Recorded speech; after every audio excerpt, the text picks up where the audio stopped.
الحمد لله نحمده ونستعينه ونستغفره ونؤمن به ونتوكل عليه ونعوذ بالله من شرور أنفسنا ومن سيئات أعمالنا من يهده الله فلا مضل له ومن يضلله فلا هادي له ونشهد أن لا إله إلا الله وحده لا شريك له ونشهد أن سيدنا مولانا محمدا عبده ورسوله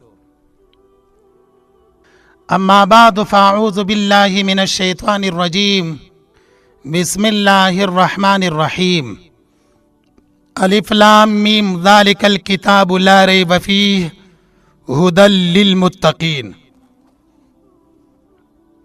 د سورة بقره د سورة فاتحی سره چې کوم ربط و مناسبت و اغا تفصیلا بیان شولو.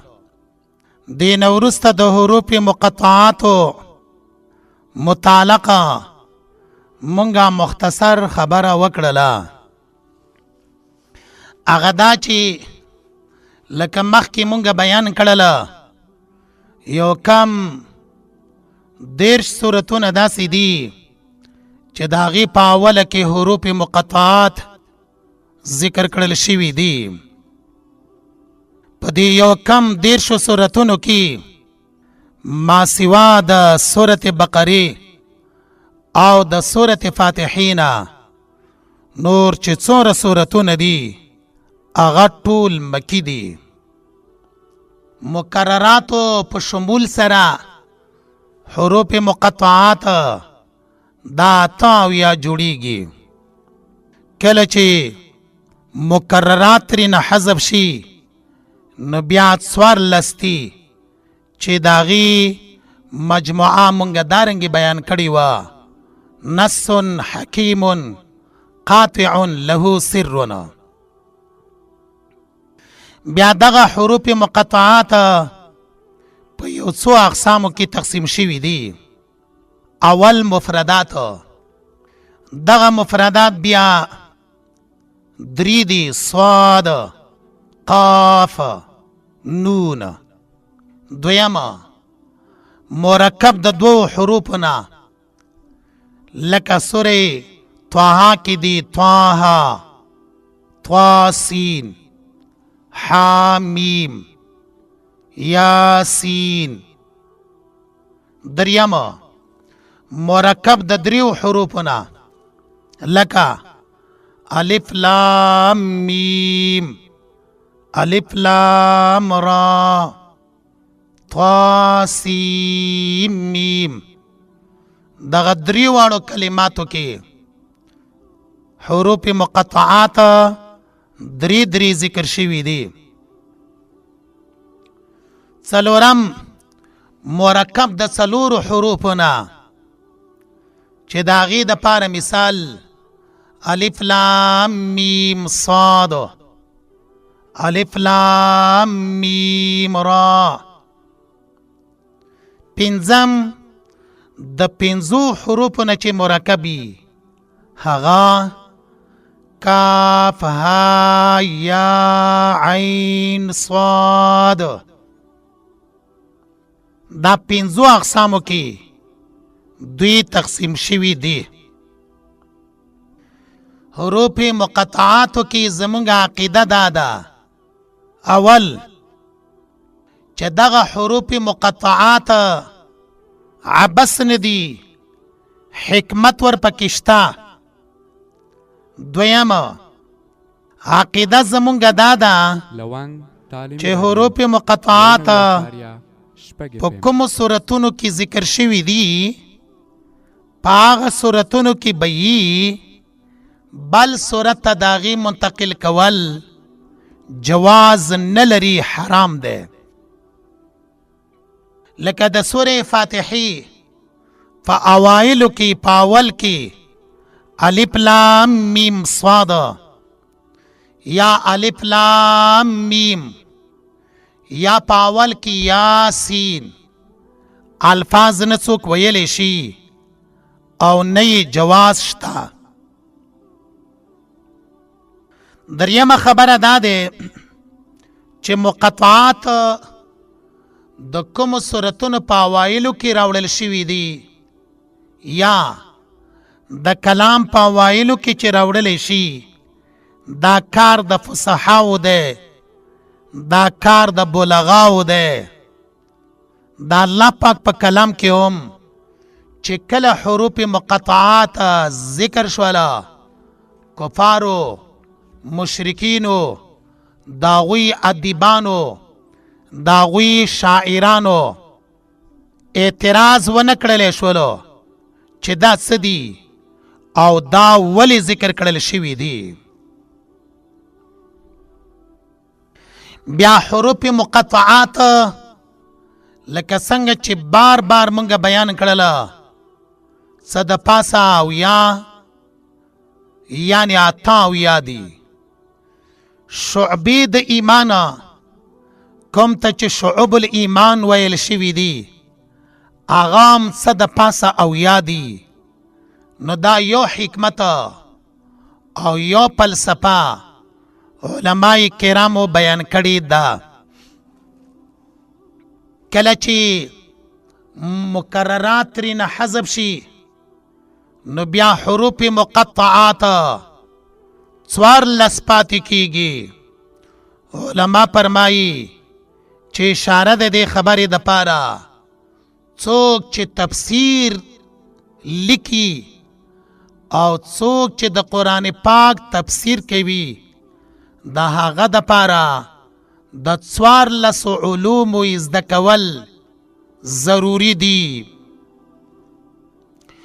یا د تفسیر نقل کول دي یا تفسیر جوړول دي نو دا څوارلس علوم دا د تفسیر د جوړولو په باره کې دي تفسیر با د ځان نه نشي بیانولی تفسیر با د ځان نه بیانې محمد صلی الله علیه وسلم فرمائی من قال فی القرآن برائه فلیتبوأ مقعده من النار چا چې قرآن مجید کې د خپل رای نه خبره وکړله فلیتبوأ مقعده من النار نبی کریم صلی الله علیه وسلم فرمائی الله دې دغه انسان او دغه کس جهنم ته ورګزار کی کچری جمله انشائیه شي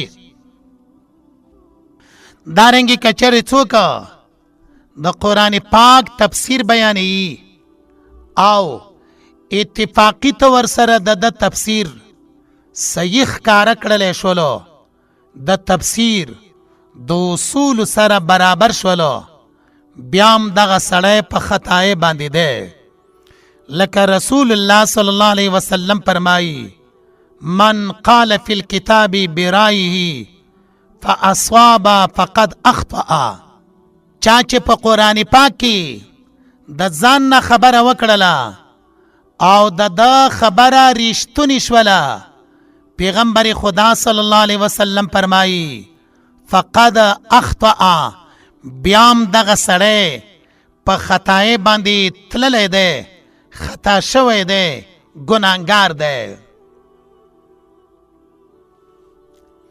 دین وروسته د حروف مقطعاتو لکه دلته کې الف لام میم الفاظ دي د دې په باره کې مفسرینو تفسیر کړی دی خدا خبره یاد ساتل پکار دی چې د هیڅ یو مفسر سره پمدغه تفسیر کې حدیثی مرفوعان نشتا یو تن د مفسر سره د دې د تفسیر په باره کې حدیثی مرفوعان نشتا کله چې حدیثی مرفوعه ورسره نشتا او مفسرین دغه تفسیر بیانوي د چا د دغه حروف مقطعاتو موږ به د تفسیر په ځای باندې رموز لفظ دلته بیان کو تفسیر چې څوک کوي د چا د حروف مقطعاتو نو هغوی تفسیر پم دغه طریقې باندې دی کوم چې دلته بیانولی شي اول بعضی مفسرین فرمایي چې حروف مقطعات دا په حقیقت کې اسماء الله دي، دا الله پاک نومونه دي، لکه کاف ها یا عین صاد، دا وایي د الله پاک د نومونو یوه حصه ده. دویمه، بعضی مفسرین فرمایي چې دا په حقیقت کې اسماء القرآن د قرآن مجید نومونه دي. دریمه، بعضی مفسرین فرمایي چې دا اسماء السور د سورتونو نومونه دي. څلورمه، بعضی مفسرین فرمایي هر حرف د الله په اسم یا د الله په صفت باندې دلالت کوي، لکه دلته الف لام میم، نو الف دلالت کوي فالله لفظ باندې، لام دلالت کوي فلطیف باندې، میم دلالت کوي په مجید باندې. نو څلورم تفسیر کې دي چې الف لام میم کې اشارات دي الله لطیف، الله لطیف مجیدنا. پنځم تفسیر، علما فرمایي یوازې اسماء الله ته اشاره نه ده، بلکې الف کې اشاره ده الله ته، لام کې اشاره ده جبریل ته، میم کې اشاره ده محمد صلی الله علیه وسلم ته. نو بیا وایي چې دغه کتاب د طرفه د الله په واسطه د جبریل علیه السلام محمد صلی الله علیه وسلم ته نازل کړل شوی دی. بعضی وایي چې نه الف لام میم کې اشاره ده انا لی منی، انا لی منی الفاظو ته. دا پنځه قولونه موږ د مفسرینو بیان کړل. شپږم قول دا دی چې حروف مقطعات لاصغاء المشرکین د دې دپاره بیانولی شي چې مشرکان غوږ کیږدي د الله پاکه کلام ته. دا شپږ تفاسیر شوله. اووم تفسیر دا دی چې الف لام میم د ابجد په حساب سره دارنګي جوړیږي. الف کې اشاره ده یو تا، لام دا څلوېښت دی، میم دا دېرش دی. کله چې مونږ دا ټول راجمع کو نو مجموعه د عدد د هغې نه یو اویا جوړیږي. نو په دغه عدد د یو اویا کې اشاره ده دې خبرې ته چې یو اویا کاله کې به الله پاک د دین اسلام نشر اشاعت وکي او د هغې دپاره الف لام میم دغه حروف مقطعات د حروفو د ابجد په حساب سره اشارات ورکوي. اتم، بعضی مفسرین فرمایي چې حروف مقطعات دا د پاره د انقطاع الکلام ده، یعنی د خبرې د انقطاع د پاره مخکې خبره ختمه نوی خبره به شروع کیږي. نهم تفسیر دا ده چې الف لام میم دارنګې نور چې څومره حروف مقطعات دي دا حروف قسم دي، دا د قسم د پاره بیان شوي دي.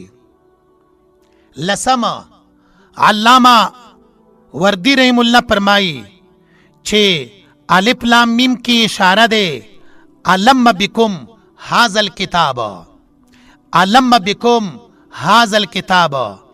لیکن دغه اشارات مفسرینو شاذ ګرځولې دي. یو لسم قول د مفسرینو دا ده صوفیه کرام فرمایي الف کی اشاره ده استقامت علی الدین تا، لام کی اشاره ده حاصل عند المجاهدی تا، میم کی اشاره ده مقام المحبت، یعنی استقامت په دین باندې حاصلیږي په مجاهدی سره مجاهدین وروسته الله پاک مقام د محبت ورکوي. نو دا په الف لام میم کې اشارات شول بقول صوفیه کرام چې تفسیر نشاپوری دارنګي بیان کړي دي. 12 قول دا ده.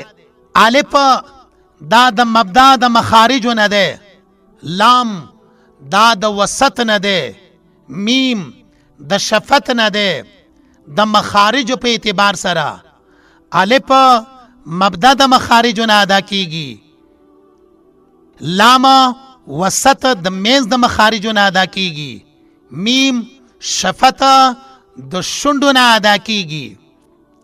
دارنګه په دې صورت کې چې کله الف لام میم راوړل شوی دا اشاره ده د خبره د پاره چې په دې صورت کې مبدا چې قصه د حضرت آدم علیه السلام ده، وسط چې احکام دي، او همدارنګه آخر معاد آخر چې یوم المیعاد ده، هغه ټول په دې صورت کې بیانېږي. دا مونږ 12 قولونه بیان کړل د مفسرینو په حروف مقطعاتو کې چې الف لام میم ده. د دې 12 قولونو د مفسرینو نه وروسته 14 قول دا ده. حضرت ابوبکر صدیق رضی الله تعالی عنہ ته دا خبره منسوب شوې ده چې الف لام میم دارنګې نور حروف مقطعات دا د الله پاک د اسرارونه اسرار دي، دا د الله پاک رازونه دي چې په دې باندې څوک نشي پوهېدلی. دې نه وروسته 14 قوله بعض مفسرین فرمایي چې الف لام میم کې تذکیر ده د لوز د چا الستو بربکم، دا هغې خبرې یاد دهاني ورکوي، دا هغې خبرې تذکیر ورکوي په لفظ د الف لام میم کې. دیزی پوری دا 14 د حروف مقطعات و مطالعه خبر بیان شولا. 15 نمبر دا جدا جدا نمونه دی لکه دا عربو مختلف موقولی دی. یو موقوله بدارنگی وا قلت لها قفی قفا دارنگی دام ده. 14 قول دا ده الف لام میم دا مختصر ده د چانا اصل لازم مستدل. نو الف کی اشاره ده اصل تا، لام کی اشاره ده لازم تا، میم کی اشاره ده مستدل تا. اصل لازم مستدل په دلیل نیون کی باندې ذالک الکتاب لا ریب فی دغه قرآن مجید ده. 19 نمبر کی بعضی مفسرین فرمایا الف لام میم کی اشاره ده انه لیس بمخترعین، قرآن مجید دا د ځان نه دی جوړ شوی. نو الف کی اشاره ده انه، لام کی اشاره ده لیسا، میم کی اشاره ده بمخترعین. 13 نمبر کی علماء کرام فرمائی چې په حروف مقطعاتو کې تنبیه ده په اعجاز د قرآن مجید باندې بأن القرآن مرکب من جنس هذا الحروف فأتوا بمثل هذا الكلام. قرآن مجید د دغه حروفنا مرکب ده، که تاسو یې نه منئ چې دا د الله کلام نه ده نو تاسو پیش کې د دغه کلام په شان سره کلامو. دیزی پوری 18 قولونه مونږه د حروف مقطعاتو کې خصوصاً په الف لام میم کې بیان کړل. دلته کې بهتر 2 قولونه دي. یو قول دا ده حروف مقطعات چې د سورتونو په اوایلو کې راوړل شوي دي دا من قبیل متشابهات ده. بیا متشابهات په 2 قسم دي. یو متشابهات هغه دي چې دا غوی لفظی معنا حقیقی معنا معلومه ده خو کیفیت مجهول ده. لکه کل شیء هالک الا وجهه، د وجهی معنا معلومه ده لیکن دلته کې کیفیت مجهول ده. د قبیلې د متشابهات نه ده. داسته سوال حرام دی چې الله څنګه وجه لري. دې ته بدعات ویل شوي دي. متشابهاتو کې داسې پوښتنه نشي کولای. دویم قسمه هغه متشابهات دي چې د هغوی نه معنا لفظي معلومه ده او نه معنا مراده، لکه حروف مقطعات. موږ به داسې ووایو چې حروف مقطعات کوم چې د یو کم 10 سورتونو په اوایلو کې ذکر کړل شوي دي، دا من قبیل متشابهات دي. دې ته مونږه متشابهات وایو. خو هغه متشابهات چې نه معنا لفظي معلومه ده او نه معنا مراده. دویم قول په حروف مقطعاتو کې دا ده چې دغه حروف مقطعاتو کې اشاره ده اعجاز د قرآن پاک ته چې قرآن مجید دا معجز کتاب ده. وګورئ که تاسو وایي چې دا د الله کلام نه دی، جوړ کې کنه دغسې کتاب، همدغه حروف همدغه مواد د حروفو تاسو سره موجود دي، جوړ کې داسې کتاب. موږ به داسې ووایو حروف مقطعاتو کې په دې 18 قولونه کې 2 قولونه ډیر بهتر دي. اول قول دا دی چې دې حروف مقطعاتو ته متشابهات ویلی شي. دویم قول دا دی چې حروف مقطعاتو کې اشاره ده اعجاز د قرآن مجید ته. بیا هغه څوک چې دغه ترجمه لیکي او دغه تفسیر لیکي په خپلو کتابچو کې یا دغه تفسیر لیکي په خپل قرآن مجید بیاض قرآن مجید کې، هغوی د دا کوشش وکړي چې حروف مقطعاتو سره اعجاز قرآن مجید ولیکي. داو د حروف مقطعات متعلقه 18 قولونه او په دغه 18 قولونه کې 2 قولونه چې بهتر وو. تر دې ځای پورې د حروف مقطعات خبره ختمه شوله. ذالک الکتاب، دغه کتاب لا ریب هیڅ شک او شبهه نشته، فیه په دا کتاب کې هدن ہدایت کون کے دے للمتقین دا پارا دا پرہیزگارانو. یو خود دے آیات مبارکہ مضمون دے. دویم دا دے آیات مبارکہ دا مفردات و تشریح دا. مضمون دا آیات مبارکہ دا دے ترغیب الی القرآن بصفات ثلاثہ. قرآن شریف طرف ته ترغیب ورکوي په 3 صفتونو باندې. دې آیات کې څه بیانېږي؟ جواب، دې آیات مبارکه کې ترغیب قرآن پاک ته بیانېږي په 3 صفتونو د قرآن پاک. اول صفت دا ده ذالک الکتاب، دا پوره کتاب ده. ذالک الکتاب دا پوره کتاب ده. ناول صفت دا شولو الکتاب چې دا پوره کتاب ده. دویم د دغه آیات مبارکه په مضمون کې دویم صفت قرآن مجید دا ده لا ریب فیه، هیڅ شک او شبهه نشته د دا کتاب په هدایت کې. دویم صفت لا ریب فیه ده. دریم صفت هدی للمتقین، ہدایت ته د پاره د متقیانو. نو د ټول آیات مبارکه حاصل دا شولو ترغیب قرآن پاک ته په 3 صفتونو د قرآن مجید. اول الکتاب، دویم لا ریب فیه، دریم هدى للمتقین.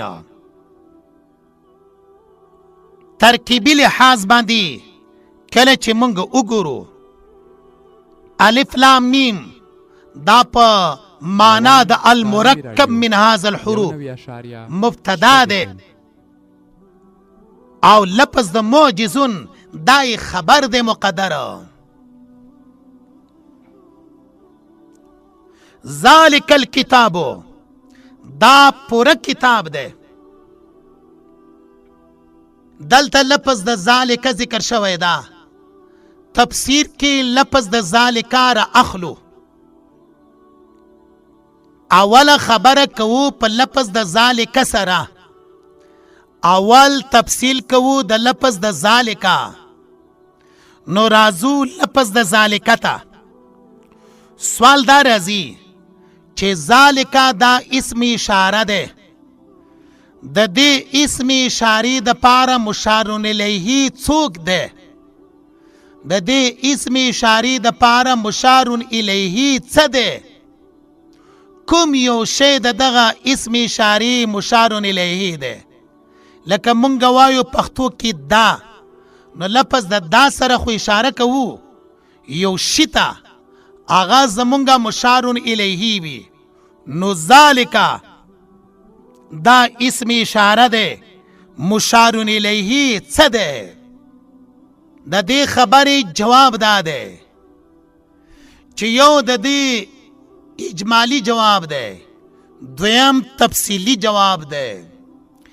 اجمال کې به مونږ دارنګي ووایو چې د ذالک مشار الیه کې شپږ احتمالات دي، یعنی ذالک د دې مشار الیه کې شپږ احتمالات دي.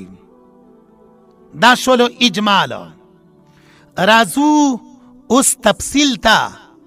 هغه شپږ احتمالات کوم کوم دي؟ اول ذالک الکتاب، ذالک د دې ذالک مشار الیه همدغه نږدې الف لام میم ده. نو الف لام میم مشار الیه د ذالک شولو، دا اول احتمال. دویم د دغه سورت بقره نه وړاندې څه سورتونه نازل شوي دي، هغه سورتونه مشار الیه د دې لفظ د ذالک دی. نو ذالک دا اسم اشاره ده، مشار الیه هغه سورتونه دي کوم چې د دې سورې بقرې نه وړاندې نازل شوي دي. نو بیا به معنا دارنګ شي ذالک دا یعنی هغه سورتونه کوم چې د دې سورې بقرې نه وړاندې نازل دي. الکتاب کامل کتاب ده، دا کامل کتاب ده، پورا کتاب ده. دا درې احتمالات شولا، دو احتمالات شولا. مونږه پمدیزه کې دو احتمالات بیان کړل. یو چې مشار الیه الف لام شي، الف لام میم شي. دویم چې مشار الیه د دې هغه سورتونه شي کوم چې د دې نه وړاندې نازل دي. دا دو احتمالات شول.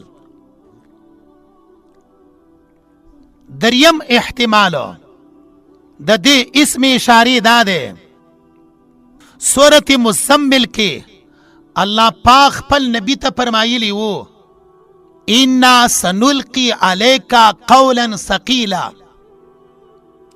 اے نبی زه تا ته یو درنه خبره در کوم، یو درنه وینا در نازلوم.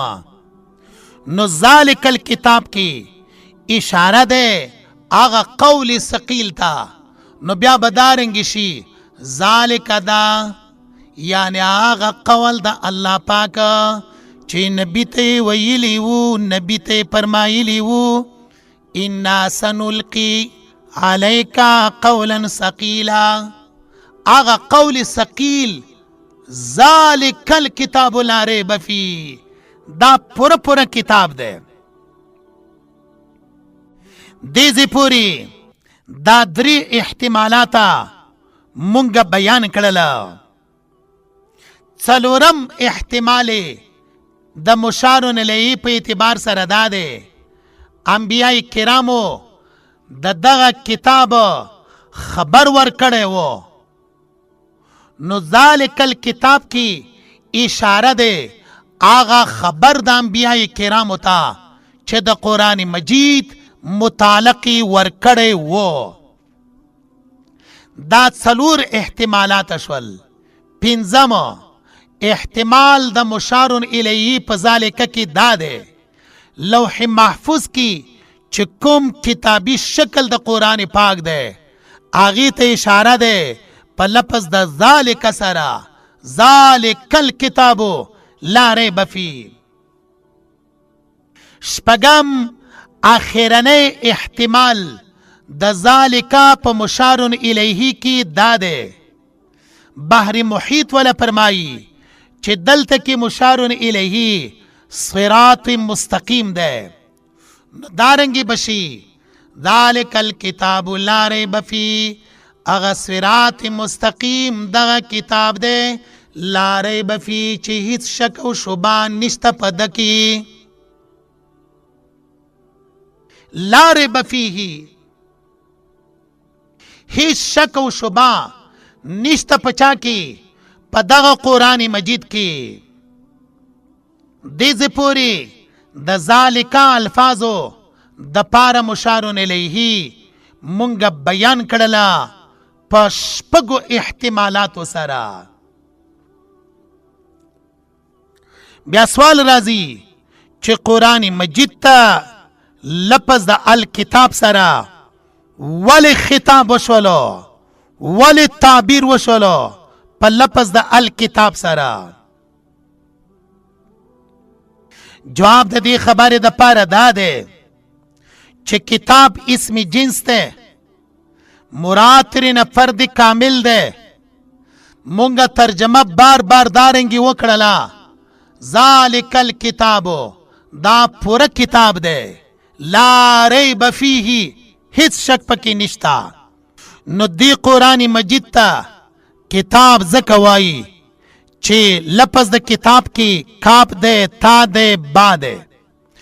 دا دلالت کوي په جمع کولو باندې، دا دلالت کوي په جمع کولو باندې. قرآن مجید ته کتاب ولی وایي ځکه ورته وایي اول تمام کتب الہیہ صحف سماویہ د متفرق علوم مچکمه مجموعه ده، متفرق چې څومره مضامین پکې دي هغه ټول په دې قرآن پاک کې راجمع کړل شوي دي. نو د دې قرآن مجید اتباع د ټولو آسماني کتابونو اتباع ده او د دې قرآن مجید نه انکار د ټولو آسماني کتابونو نه انکار ده. دویم کتاب په معنا ده مکتوب سره، لیکل شوی سره. قرآن مجید ته کتاب لفظ ځکه استعمال کړلو چې لوح محفوظ کې لیکل شوی دی قرآن پاک. د سورة زخرف په یو حصه کې براشي دین وروسته قرآن مجید ته کتاب په دې وجه باندې ویل شوي دي چې دا په مصاحفو کې لیکل شوی ده. بیا وروسته صحابه کرامو د نبی کریم صلی الله علیه وسلم د خولې مبارکې نه په مختلفو شیانو باندې لکه ډوکو باندې، دارنګي د لرګیو په تختو باندې لیکلی دی. د څرمنې په حصه باندې قرآن پاک لیکلی دی ځکه ورته الکتاب په معنا د مکتوب سره ویلی شي. دلته یو اعتراض راځي. حاصل د اعتراض دا دی چې ذالک الکتابو الفاظ مبارکه ذکر کړل شول، نو آیات مبارکه کې لفظ د ذالکه دی. ذالکه هغه اسماء اشاراتو کې دا چې د بعید لرې د پاره استعمالولی شي. قرآن مجید خو مونږ ته نږدې دی، نو ذالکه لفظ ولی استعمال شولو؟ جواب د دې خبرې د پاره دا دی، عربو یو موقوله دی، د علماو یو اصطلاح دی چې کله ناکله بعد رتبی فرض کولی شي په منزله د بعد مسافتی باندې او په بعید سره اشاره ورته کولی شي. دارنګې دلته د قرآن مجید چې کومه رتبه ده، دا رتبه ډیره بلنده ده، ډیره اوچته ده. دغه رتبې د بلندۍ دپاره، د رتبې د اوچتوالي دپاره الله پاک ذالک الکتاب اسم اشاره د بعید والا استعمال کړله. ذالک الکتاب دا پورا کتاب ده، لا ریب فی اس شک نشتا پندغ کتاب کی. آیات مبارکه کی لا ریب فیه دا دویم صفت قرآن مجید ده. پمدغ آیات کی لپس در ریب باندی لگ نظر آچو، در ریب معنی بیا بیانو. ریب پخپل ستوائی قلق النفس و استرابها، د زړه قلق، بے چینی، بے آرامی، دیتا ویل کیږي ریب. دلته د لفظ د ریب سره یو بل لفظ دی، هغه ته وایي شک. شک خپل معنا دی کون شیئین متقاربین متساویین لا یترجح احدهما علی الاخر. په لنډو باندې مونږ داسې ویلی شو چې شک عبارت ته د متساویو طرفین نه. نو دلته کې لفظ د لا ریب بیان شوی دی، لا شک لفظ نه دی بیان شوی. بیا دا لفظ د ریب متعلقه مونږ د معانیو بیان کوو او د دې لفظ د ریب وضاحت کوو. شک سره فرق بیانو. پخپل ریب لفظ په قرآن پاک کې اتلس کرت استعمال شوی دا. معناګانې د ریب دا دی. اول ریب په معنا د حادثې سره ده، لکه سورې تور کې براشي. دویم ریب په معنا د مطلق شک سره ده. دریم ریب شک سره د تهمت نه، شک سره د تهمت نه دې ته ریب ویلی کیږي او دا پر ریب سره مسما ده. اوس راځو دې خبرې ته چې د ریب او د شک په مابین کې فرق څه ده. قرآن مجید کې لا ریب فیه ده، لا شک فیه الفاظ نشتا. جواب دا ده لفظ د شک عام ده، استعمالی په زید تردد کې هم کیږي. هر چې لفظ د ریب بیا خاص ده، هغه شک ته ریب ویلی شي چې داغي ازاله لري کولو د پاره تحدی مناظره ضروری وي. لکه قرآن مجید کې په سورې بقره کې براشي وَإِن كُنتُمْ فِي رَيْبٍ مِّمَّا نَزَّلْنَا عَلَىٰ عَبْدِنَا فَأْتُوا بِسُورَةٍ مِّن مِّثْلِهِ بقره 30 نمبر آیات. دا د ریب همدارنګې د شک په مابین کې فرق شولو. سوال دا راځي چې ستا د دې تحقیق نه ثابته شوله، د دې ذکر شوي بیان نه ثابته شوله چې ریب خاص دی او شک عام دی. قاعده خو دا دی چې نپی د خاصه سره نپی د عام نشي راتللی، نپی د خاصه چې لا ریبه دی دې سره نپی د عام نشي راتللی چې لا شک دی. یعنی مونږ به داسې ووایو چې لا ریب فیه معنا به دارنګې شي چې قرآن پاک کې ریب نشته، هر چې شک شته او دا معنا خو غلطه ده. قرآن پاک کې نه شک شته او نه ریب شته، ریب خاص دی شک عام دی، دواړه پکې نشته.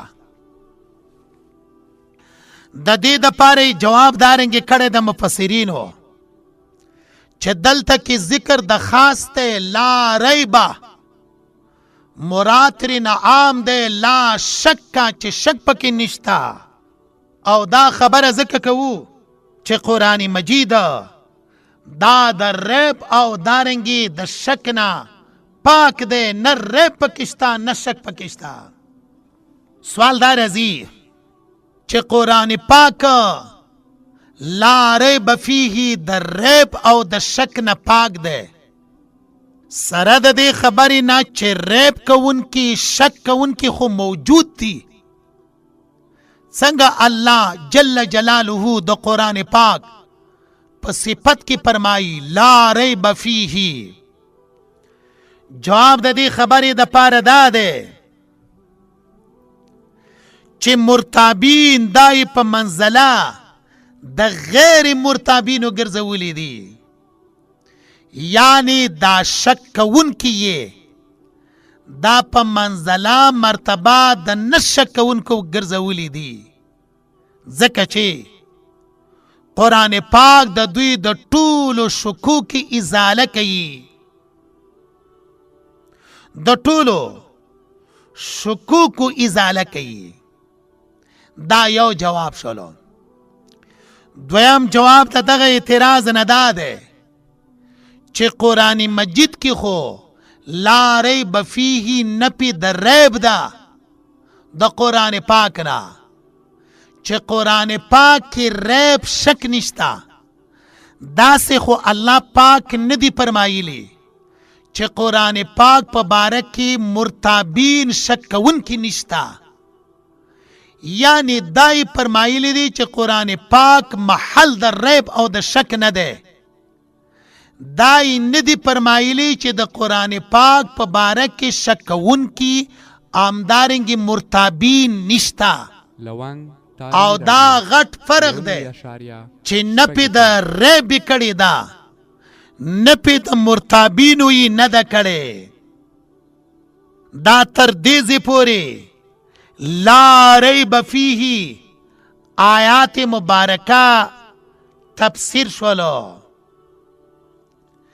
دین وروسته یو بل اشکال دی، هغه اشکال دا دی چې آیات مبارکه کې لا ریب فیه دی، لا فیه ریب نه دی.